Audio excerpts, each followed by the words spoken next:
going off lyrically and what substantiate wholesomeness of Jamaica with a good vibe and a good sounding to it. Who I believe is number one winner for me was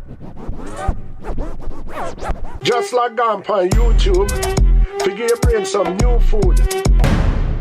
Hello people and welcome back to the channel. If this is your first time on the channel, a special welcome to you.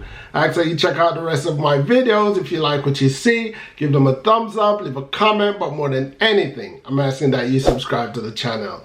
Today's video is going to be covering, reviewing, critiquing, complimenting the whole JCDC 56 years of Jamaican Festival competition. Yeah, 56 years of Jamaican Festival competition. I didn't know how old it was, but I learned that after watching it on YouTube. I'm not so sure if I caught the live version or it was a pre-recorded version, but I know that the voting still have some time to be submitted before Jamaica or Jamaicans choose a winner. So I thought, let me use this opportunity to critique, compliment, and share my view on the festival performance. I have my favorites. I have 3 favorites, which at the end of this video I will tell who I believe earned the winning position and why. But before I get into this video, let me give credit where credit is due. So first of all, I have to give credit to JCDC, who has been doing this thing for a very long time. Secondly, I want to give credit to Minister Olivia Babsy Grange, who is a veteran at this. Babsy Grange been doing this a long time. One of my favorite, politicians, to be honest. I've had the opportunity to meet Babsy Grange many years ago. Cool, down-to-earth personality. Yeah, so love Babsy Grange. But speaking about her in this capacity, I've actually heard that Babsy Grange wanted to cancel this year's performances. It would be a first in history. I entrust Olivia Babsy Grange with her years of experience. And after watching the lineup, I actually could see why she wanted to just cancel the whole thing. It would actually put a gap in the whole festival years of, working year after year after year. So I understand why Jamaicans pleaded and asked, hey, despite your opinion of the lineup this year, we still want to see what was happening or what would have been. So Babsy Grange, I guess, had a change of heart or yield to the Jamaican people demands and went ahead with the show. But let me say it again. After watching the show, I saw why she wanted to not go ahead with the show. Continuing giving credits, I want to give a shout out to Jennifer Smalls. Jenny was an excellent MC, full of life, as normal Energizer Bunny. She came, she did her thing. So props to Jenny. Loved the dress. Dress was on point and the energy was on point. Her vibes was on point. Dean Fraser and the band. Dean Fraser, another veteran in the business of music. Props to Dean Fraser and the band. They were flawless. The 2 backup singers, flawless as well. Yeah. Loved it. Could not give much credit to the judges. I've only seen like a small clip of Nadine Sutherland and that was it. So if I'm going to give credits to the judges back there, might as well I give credits to the cameraman and all those who I didn't see. So my first critic, my first downer is going to be on the in-studio audience. My recommendation to JCDC and Olivia Babsy Grange.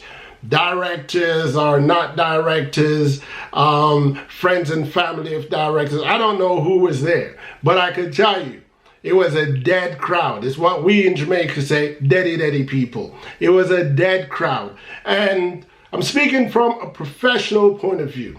Someone who have performed on stage and someone who have written songs You know, I'm a writer. I've written songs. I studied music. I understand the concept of music. So I'm not just criticizing on YouTube to get YouTube views. If you've been following my channel long enough, you'll know that YouTube views are not that important to me. What's important to me is getting my message across to you. So again, the audience, the in-studio audience, they were dead. And here's the thing, the performers in stage, they need to feel the vibe from the people. The energy that the entertainer gives feeds off the energy that the entertainer receives, especially when it's being performed in studio.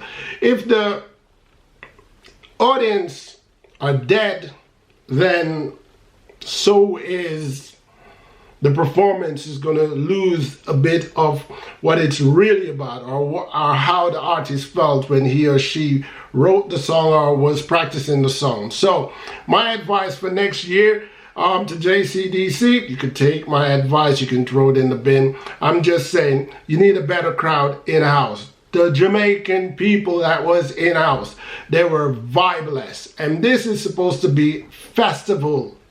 This is supposed to be a festive, upbeat, happy, joy type thing. So anyway, I've wrote a list and I'm gonna go through each performer as they appeared on stage, as they appeared to me while I was watching it. So the first performer was Magic Flute. You know how it is when you're the first performer. I believe you have it the hardest because you are first up. You have to set the vibe or set the tempo for the people that's waiting behind you. So at first I didn't really have much confidence in Magic Flute. Okay, let me put a disclaimer here. I'm not gonna discuss their first songs, what I call their warm-up song. I'm just gonna discuss the festival songs. So Magic Flute, in my opinion, it's all the vital points of a festival song. And his music also had a festival vibes mixed with a dancehall vibe. So I like Magic Flute. I like the fact that he touched all the right elements where words are concerned in the festival song. And I also like the fact that his music had the tempo as a festive vibe tempo. Second up on stage was the artist called Interest, who came from Gregory Park. Seemed like he was on the right track. He was raised by his grandmother and had all the right teachings. I like that about Interest. The lyrics was good. I personally think the tempo was bad. I like the lyrics. I like the artist himself. I like how he came across. I like the lyrics. I just thought the tempo was more like Ruckus. It had more of a Ruckus type vibe to it.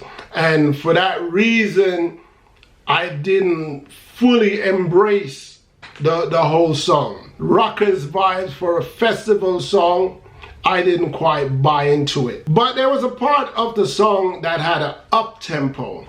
And I was like, okay, well, there's hope for this performance. But then he mentioned Van Damme.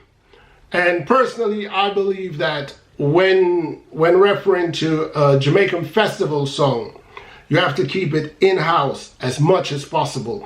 And, you know, most of you guys can critique me as well. Most of you guys can say, well, that's minor. For me, it's major. It's major that you went outside of bounds. I understand that he was just mentioning a time that Jamaicans can relate to, but because you brought in a foreign element, okay, the other songs mentioned tourists, but Jamaica is branded as a tourist place. For me, when Van Damme was mentioned, I was just like, you know, lose a little bit of credit for me there. Anyway, moving on to the third performance. The third performer was Des I. Boyd. He came with a message, and I had two problems with Des I. Boyd's performance. One, I believe that coming with a messages are welcome any and every time, but this is a festival song. I understand what's going on in Jamaica, and I understand that messages are vital, but festival music for me is just highlighting the good, highlighting the celebratory points. It's not necessarily the right time to be giving a message as to violence and what we want to curb and what we want to better. That's my opinion. So I believe that was the first thing that I didn't like about the performance.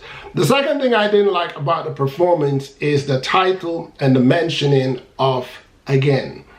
The song was titled Jamaica Nice Again. For me, sounded like we have resurrected from horror, or we've resurrected from a war, or we've been through a bad time, and Jamaica Nice again.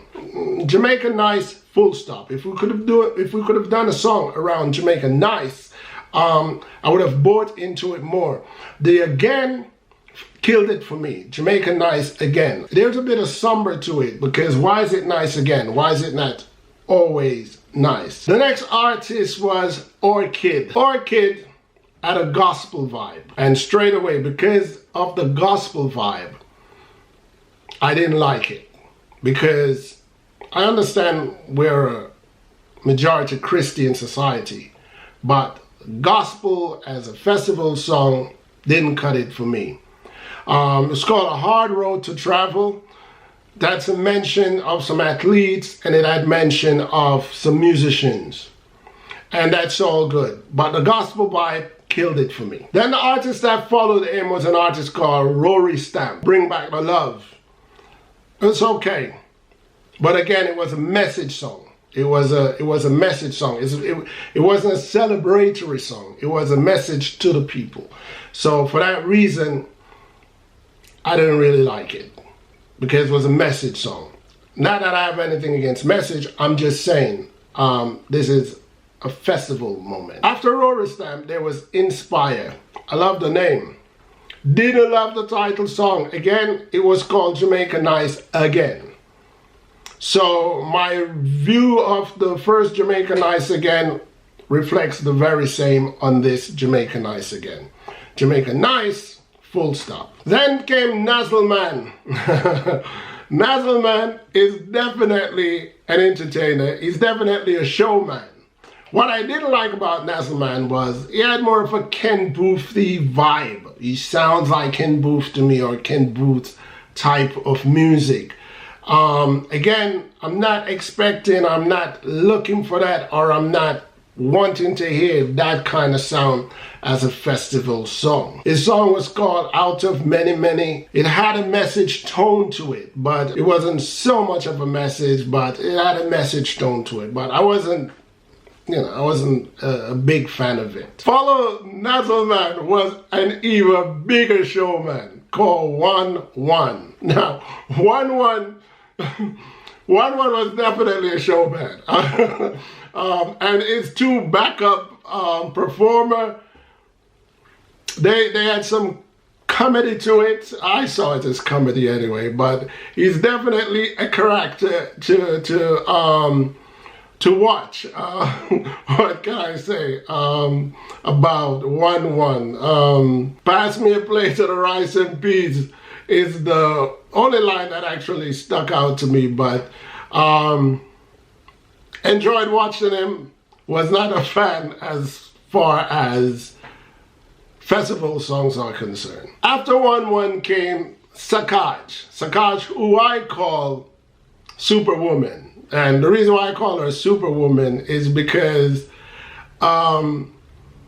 she said she's an introvert. And when she was saying she was an introvert, she was wearing her glasses and she looked and sounded like an introvert.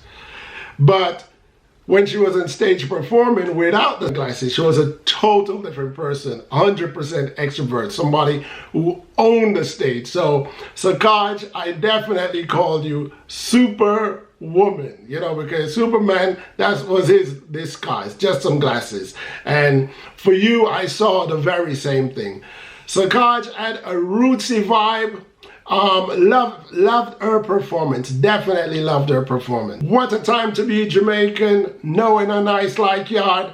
all the right ingredients was in her song and in her extrovert performance. So she was definitely one of my favorite. Definitely one of my favorite. And following Sakage was Nitikachi. Nitikachi is a veteran in the business of Jamaican music. Nitikachi been around for quite some time. His song was called Good Over Evil. Great lyrics, but again, it was a message. And for me, message didn't quite cut it for me. This is on my standard, what I believe a Jamaican festival song should be. I don't believe it should include a message. I believe it should just be celebration, what's nice about Jamaica. Of course, I understand that too much ackee and saltfish and breadfruit and rice and peas is an overkill. There's so much more to Jamaica than mentioning athletes and musicians and all that. There's so much more, and there's so much creative people in Jamaica. So Nitikachi performance, outfit. Number one, outfit. If we were going to win by outfit, Nitikachi definitely was going to take away the prize. Love Nitikachi because of his veteran years in the music business, and he knows the stage.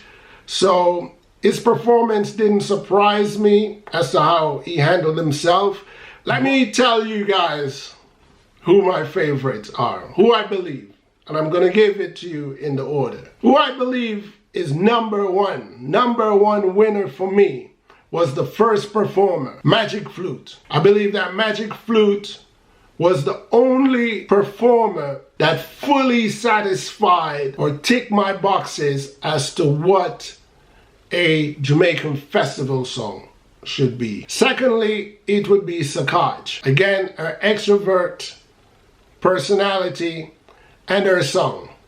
Sakage would get second runner-up for me, and third runner-up would go to Nitikachi. Good lyrics, love the song, but it offered a message. Turn away from violence, and that take away some of the credit for me.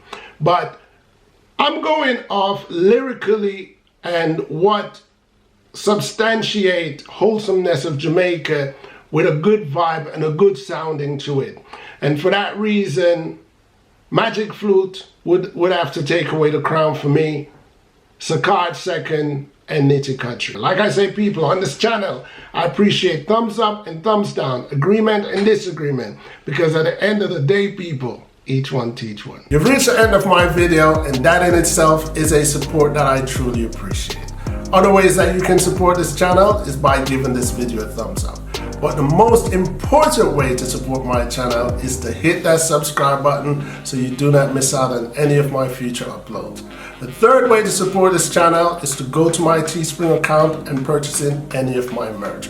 And the fourth way that you can support this channel is joining me on Patreon to give me a contribution to help me to do what I do here on YouTube. Once again, I want to thank all of you guys for checking out my video and ask that you continue to join me, ENT Sabas, here on YouTube to see where my journey takes me. Until next time, peace.